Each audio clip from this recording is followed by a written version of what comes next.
7 lições de finanças empresariais que eu vou ensinar para minha filha Sara quando ela crescer e que eu quero passar também para você. Primeiro ponto, pessoal, que eu quero falar é sobre a importância de se ter lucro, mas também de se ter caixa. Não basta ter lucro, é preciso ter caixa. O que eu quero dizer com isso? Não adianta só, é muito importante que eu tenha sim o lucro, que meu negócio, minha operação esteja lucrativa, ou seja, eu faturo mais para clientes do que fornecedores, salários, etc., digamos que faturam para mim. Então eu olho para a minha DRE e veja que o resultado fiscal, né, ou seja, o resultado no regime de competência está positivo, está lucrativo. Isso é muito importante porque esse lucro, em tese, ele vai entrar ali na frente no negócio, né? A não ser que haja uma inadimplência, mas ele vai entrar no negócio, ele vai virar caixa, digamos assim. Só que é muito importante que eu também tenha um cuidado obsessivo pelo caixa, que é um jeito, um grosso modo, na verdade, de dizer disponibilidade de recurso. Ou seja, para a saúde financeira do negócio, eu preciso ter o meu lucro contábil, meu lucro ali na DRE, mas eu preciso também ter disponibilidade de recurso hoje, tá? Então, por quê? Porque eu preciso ter dinheiro para pagar as contas, para pagar os compromissos do mês, do dia. Essa disponibilidade, ela vai acontecer com uma gestão eficaz de recursos, em que eu monitoro o descompasso entre quando eu vou pagar o meu fornecedor e os meus funcionários e quando eu vou receber. E essa gestão financeira também vai ter um cuidado para ter reservas de caixa para momentos de inadimplência ou momentos de descompasso, né? Vai acontecer eventualmente eu pegar um contrato que eu preciso ter um gasto e eu vou receber só em seguida. Então eu fazer uma venda em que eu vou gastar no dia 5 e eu só vou receber no dia 10. Eu vou ter 5 dias aí de gap. Então, ter caixa é fundamental para o negócio. Próximo ponto é de não misturar as contas da pessoa física e da pessoa jurídica. Pessoal, quando eu assumi lá atrás, ainda como funcionário, como estagiário, depois como analista, como coordenador administrativo, depois gerente executivo, até eu virar diretor executivo, mas no início ali, entre estagiário, analista e até eu virar coordenador administrativo, eu peguei uma empresa, né, um laboratório que ainda era pequeno, mas que era uma bagunça em termos de mistura de conta dos sócios e da empresa. Então, o que acontecia no negócio? O cartão de crédito era da empresa, né? Ele era do PJ, aquele cartão de crédito era atrelado e pago a fatura pela empresa, mas ele era usado para abastecer o carro, para pagar restaurante, para pagar a conta dos sócios. Então, fazendo uma mistura, uma confusão. Carro em nome da empresa e chegava multa e aí a empresa que assumia, mas na verdade era um carro que era usado pelos sócios e não necessariamente para trabalho, né? Tinha confusão de pagamento de conta pessoal, tinha confusão das mais diversas, pessoal. Então, o que essa mistureba ela faz? Primeiro que ela pode ter um efeito jurídico, né? Porque uma das seguranças do seu CNPJ é você ter uma diferenciação entre o sócio, pessoa física, e a empresa, né, em termos de patrimônio, um distanciamento patrimonial. Agora, existe uma coisa que a justiça vai desconsiderar a pessoa jurídica a partir do momento que ela enxergar que houve uma mistura de patrimônio, uma confusão patrimonial entre sócio e empresa. Por isso, em termos jurídicos, é tão importante eu ter essa diferenciação. Empresa é uma coisa, as contas da empresa são uma coisa, sócio é outra coisa, as contas do sócio são outra coisa. Então separa, pessoal. Defina prolabore, que né, o seu distribuição de lucro fixa, mais uma variável de acordo com o resultado, mas defina uma retirada fixa, previsível, que caiba no negócio, obviamente, mas principalmente que seja fixa e previsível, que não fique sugando indeterminadamente o negócio. Definido isso, pessoal, separa as coisas. O que eu fiz? Uma das coisas que eu fiz para começar a organizar a casa lá. Falei, pessoal, você não lembra exatamente, mas algo como Você ganha 15 mil reais aqui, passa a ganhar 25, a tirar 25, mas separa essas contas daqui.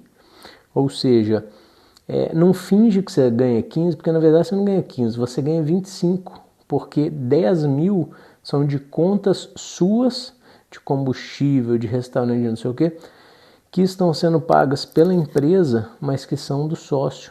Então, eu tenho até para olhar o resultado do negócio, se está bom, se não está bom. É importante que eu tenha clareza.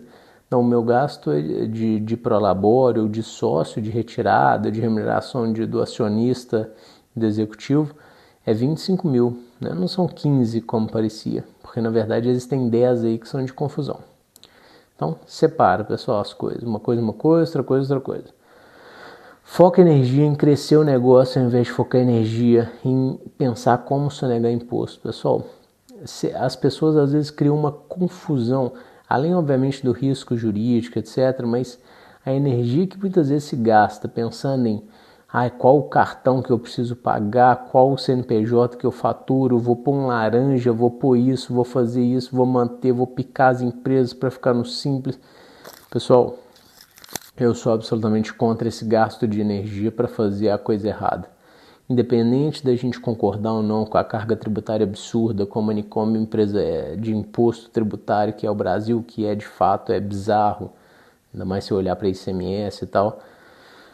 Mas, pessoal, essa é a regra do jogo e a gente precisa jogar o jogo dentro das 4 linhas e principalmente sem desperdiçar energia com isso, pessoal. Focar energia em fazer crescer o negócio, ser lucrativo e construir um time forte. Então o foco é nisso, o foco não é na gambiarra, o foco é em fazer a coisa acontecer. Próximo ponto, priorizar o pagamento dos impostos retidos. Impostos entre aspas, porque na verdade a contribuição do INSS, por exemplo, não é um imposto, é uma contribuição. Mas esses dois, pessoal, eu chamo a atenção porque eles são mais delicados. É óbvio que se você estiver, se a empresa estiver numa situação normal, ok, tranquila, tem que pagar tudo. Mas digamos que você está em uma situação que não está conseguindo mesmo.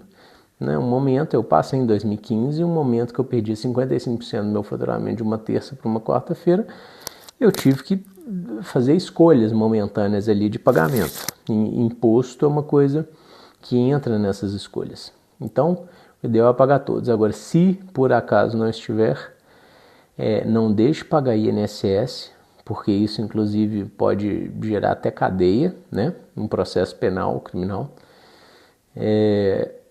porque você no fim das contas está fazendo um desconto, é como se você estivesse roubando, entre aspas, porque você está descontando o funcionário, está se apropriando de algo.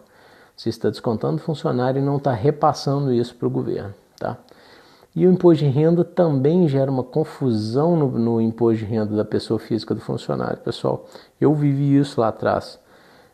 Se a empresa, por exemplo, se ela tem atrasos ali no imposto de renda, no pagamento do imposto de renda que foi recolhido, existe um certo desconforto também. Então, o ideal é que impostos que foram retidos, como eles já foram descontados, então, em tese, você é só um intermediário, porque ele foi descontado do colaborador. Você está só retendo ali, emitindo a guia e distribuindo para o governo.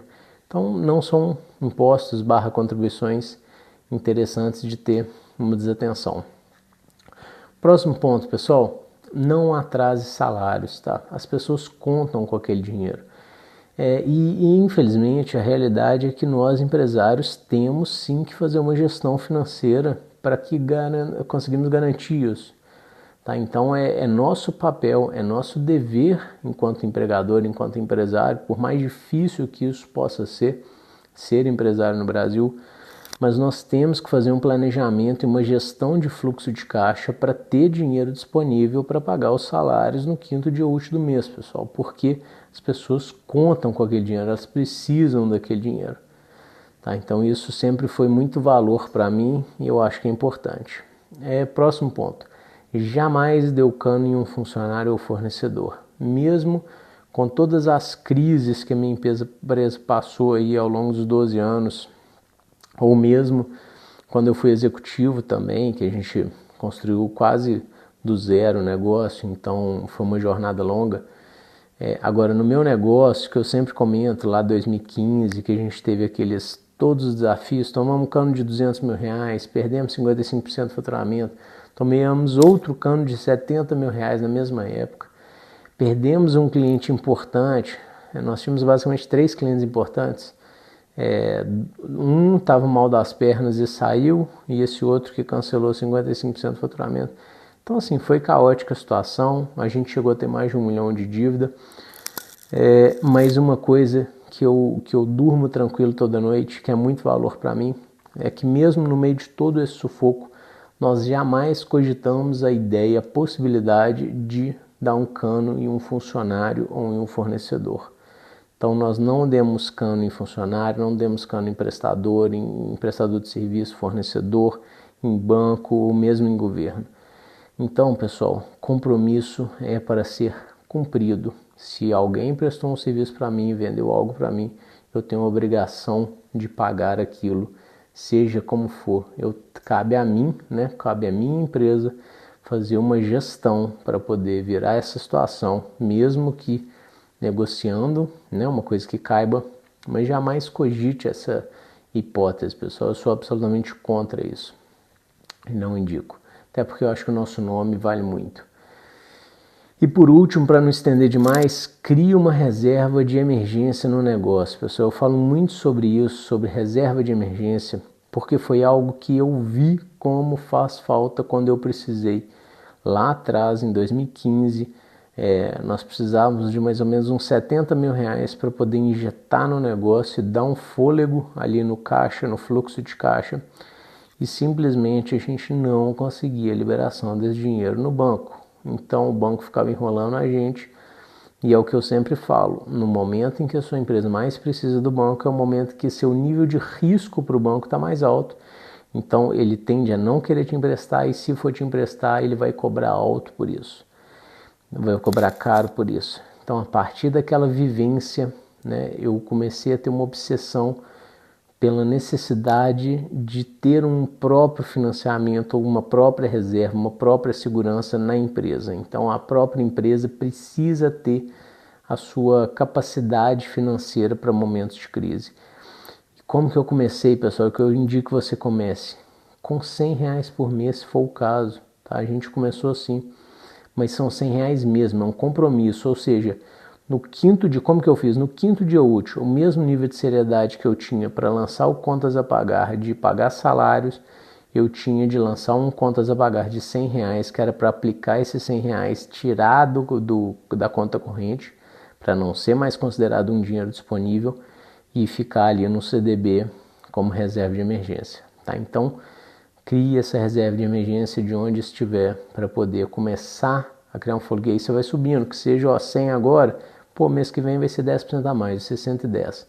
No outro mês vai ser 120. Enfim, vai subindo. Estamos mais tranquilo agora, o lucro aumentou, o fluxo melhorou, agora vai ser 200 por mês. E vai seguindo, ok?